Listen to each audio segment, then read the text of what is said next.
But Neal, it's been a long while since last time you sat in that chair, and wow, a lot has happened since. When was it? Was it I think it was January. Yes, just after Indeed. Christmas, wasn't it? I It think was. yes. So tell us, what have you been up to? Wow. It's a different world now, isn't it, for sure? Yes. Yeah, COVID came around, which obviously I'm sure people are sick of hearing about, but obviously everywhere closed, and I just decided, well, myself and quite a few other DJs, I'm certainly not taking credit as being the only person to start doing Facebook Live feeds. I did see some of yours, actually. I did, yes. yeah. I sort of gained a real sort of cult following. I mean, plenty of people did, but yeah, really enjoyed it. Some nice outdoor sets in my friend's garden, and obviously social distancing was maintained at all times. Wearing some interesting outfits, and just getting really loads of good feedback, and really starting to enjoy my music again. I got into a little bit of a rut, I think, where sometimes playing out felt like work. So yeah, the COVID, if nothing else, musically was very refreshing for me. But I don't want to put too much of a positive spin on matters. Well, I think we need to try and put some kind of positive spin on our spring, summer 2020. Yes, 2020 will be a year that we all remember for sure. And obviously with these sets, like as you said, a lot of them were outdoors. We were just lucky to have the decent weather. Yeah, it was unbelievable. It was like nature was just teasing us, wasn't it? It was like, I'll send you this awful plague, flu, whatever you want to call it. I won't get into any conspiracy theories. But then it said, well, I'll tell you what, seeing you've all got some time off, have some absolutely amazing weather. So, yin and yang. And this kind of like changed your whole sort of thinking around your DJing. So you decided that basically you were just going to do the ones that you really, really felt passionate about. Is that the case? Yeah, it did. It was great because I would play like maybe a 5-6 hour set, and I wasn't constrained by having to work a dance floor or put requests on. I literally could just play anything I wanted to play, and I think people really got into the fact that I dug deep into my musical archive, so to speak, and I just really got the bug again. But it conversely made me think about why I'm into what I do musically, and to me it's all about the music. It's not about anything else, and yeah, it was great for me. It was really refreshing.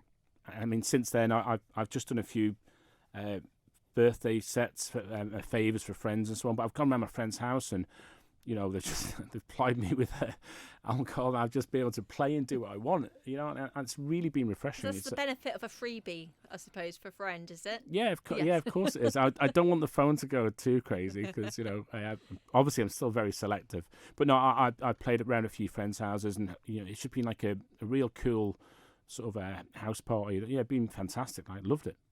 And most recently as well, did you say bank holiday weekend just gone? Yeah, bank holiday Sunday, we decided, the excellent chaps, Ed and Ricky and Gary at the front porch, decided that we'd do a bank holiday set, sort of Cafe del Gom. Obviously, Gom's my DJ name, the Godfather Manx House. You can check out my Facebook page, got that in.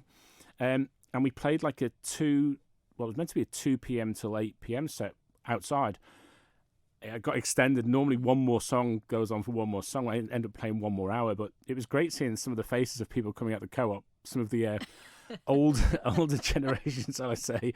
They were quite into it. I mean, it was great because there was only 2 noise complaints, so yeah, it was brilliant. I really, really enjoyed it. It just felt great to play like 6-7 hours and play whatever I wanted, and people just be really into it. And it was great because it was such a cross-section. There was like 18, 19-year-olds there, and there was sort of my age, and et cetera, et cetera. Yeah, it was a brilliant day.